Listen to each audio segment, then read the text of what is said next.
Nosso assunto, é claro, é a prisão de Milton Ribeiro e as estratégias de aliados e apoiadores de Jair Bolsonaro para tentar descolar o presidente do caso. Complicado, hein, Dora? Com esses áudios todos, essas entradas e saídas de pastor do gabinete. É muito batom na cueca. Isso aí tá grudado com um super bonder. E E aí? agora esse depósito de 50 mil na conta da esposa dele, né? Mais essa. Como é que faz, Dora? Bom dia. Bom dia, Megali, bom dia, Sheila, Bom bom dia, dia. Carla, bom dia a todos. Pois é, ele, quer dizer, o passado atordoamento inicial, decorrente da surpresa dessa prisão, agora esse campo do presidente Bolsonaro, tanto o campo político como o campo social, começa a estabelecer algumas ações para sair das cordas, né? Porque, evidentemente, por mais complicado, Megali, que seja, é preciso esboçar uma reação. E às vezes dá certo. Lembra no Mensalão, em 2006, em 2005, você achava que o PT estava morto, que não havia como o presidente Lula tentar a reeleição, e aí foi daqui, foi dali, e se conseguiu dar um jeito. Não estou dizendo que vai ser a mesma coisa, mas há algumas ações. Por exemplo, uma delas a gente já viu o presidente de imediato, logo cedo, fez aquela declaração, mudando de tom, tentando se descolar, falando em relação ao Milton Ribeiro, que cada um com seus problemas, né? Ele que se resolva lá. Isso mostra que ele já devia ter informações ali do Gabinete de Segurança Institucional sobre a prisão e sobre a gravidade dela. Então, que não adiantava ter outro tipo de atitude. A gente vê também uma ideia de se dizer que o presidente não sabia de nada, que foi uma ação isolada no Ministério do Milton Ribeiro. No Centrão, vocês repararam o silêncio sepulcral, Ciro Nogueira, principalmente o Arthur Lira, presidente da Câmara, que vinha ativíssimo na questão da tal da CPI da Petrobras e os combustíveis, precisamos fazer isso, precisamos fazer aquilo, calou-se, porque ninguém sabe para onde essa coisa vai. Então, a palavra de ordem é nem atacar, nem defender Milton Ribeiro. Fica ali, como diz uma amiga minha, comendo umas goiabas, ou seja, olhando ali a paisagem para ver aonde é que a coisa vai.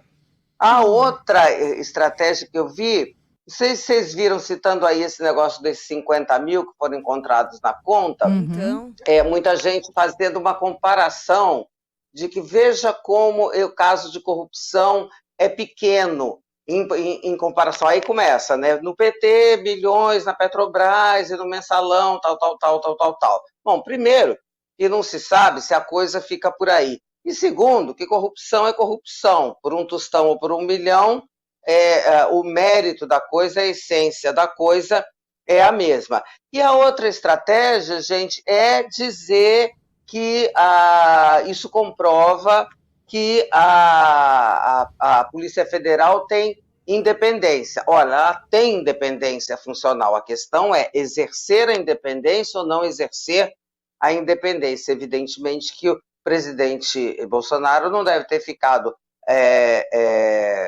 contente, confortável com a reação desse grupo da PF, que é outro, né?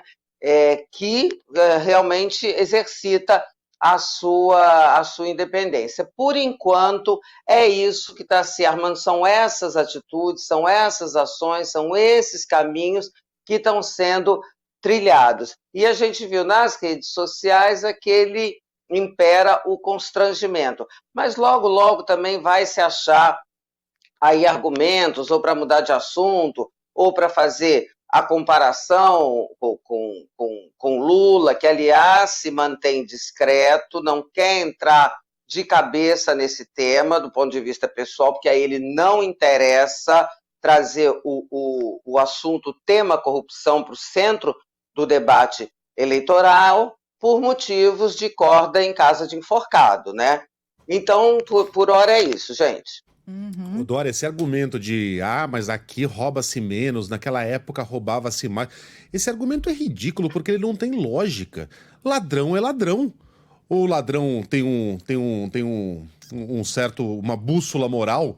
dentro dele que fala assim, eu me vendo por 50 mil, mas por 1 bilhão não.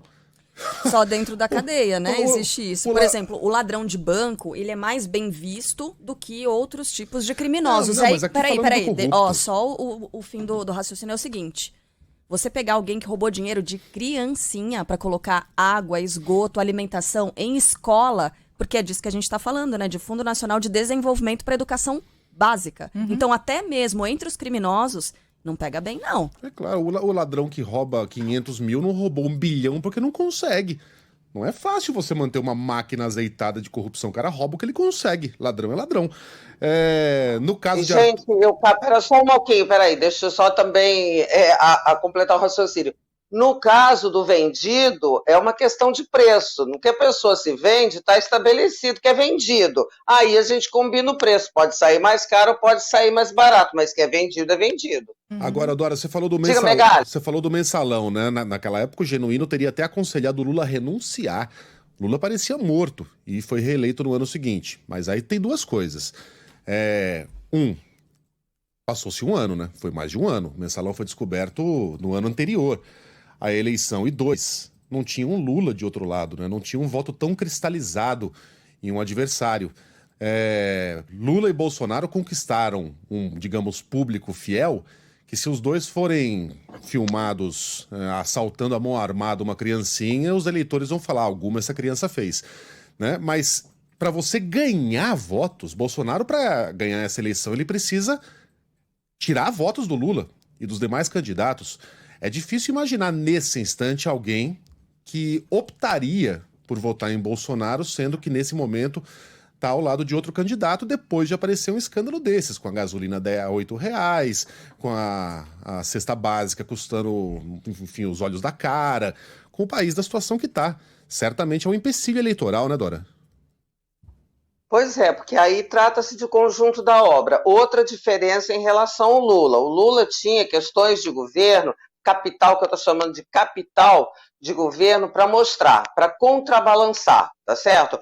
O Bolsonaro não tem, né? Além do que, a questão da corrupção, ela tem outros casos, né? Tem aqui, já houve casos no meio ambiente, que rendeu aquela relação com madeireiros, a saída do Ricardo Salles, e na saúde, não precisamos nem falar, e outra, orçamento secreto, tá certo? Que é uma espécie de mensalão estilizado.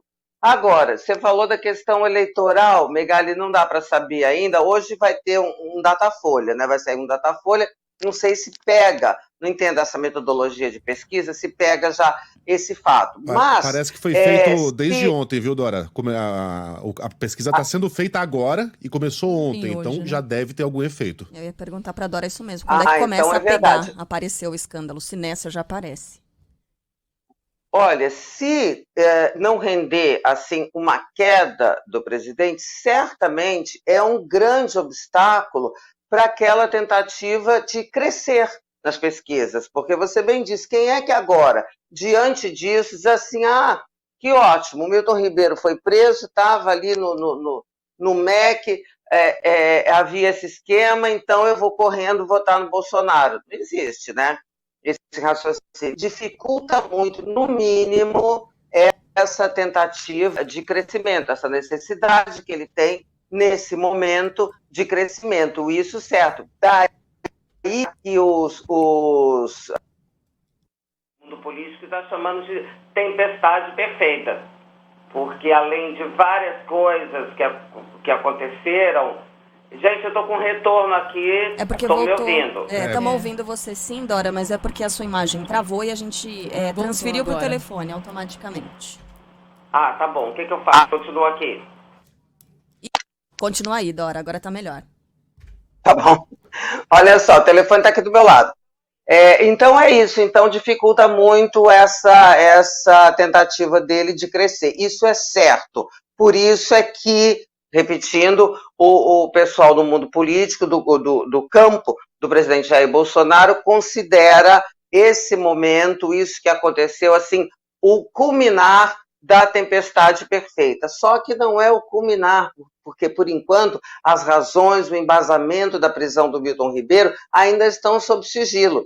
vai surgir muita coisa de agora em diante. Bom, e vai ter o depoimento dele hoje, né? Vamos ver se ele vai reafirmar o que ele já falou lá em março, por exemplo, quando ele disse que recebeu os pastores a pedido do presidente da República, e se ele conta detalhes de como foram esses pedidos exatamente. Então vamos ver qual vai ser o tom, inclusive, do depoimento já hoje, às 2 da tarde, né? E a partir daí, claro, tudo mais que a Polícia Federal conseguiu reunir nessa operação, né, Dora?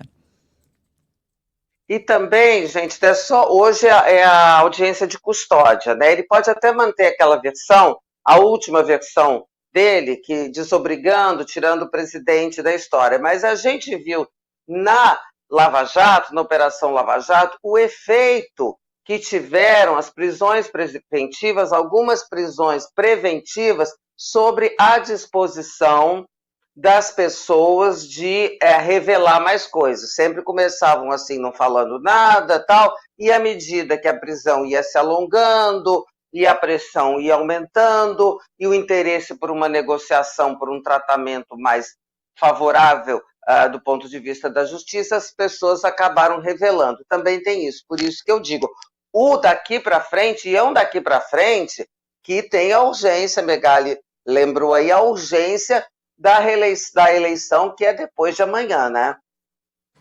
É isso. Depois de amanhã é assim metafórico, tá? Pelo amor de Deus, pode não estar entendendo. Antes que alguém corrija, né? A gente tem que ser tudo... Como é que é aquele personagem do professor Raimundo? Os mínimos Isso não era da detalhes. praça?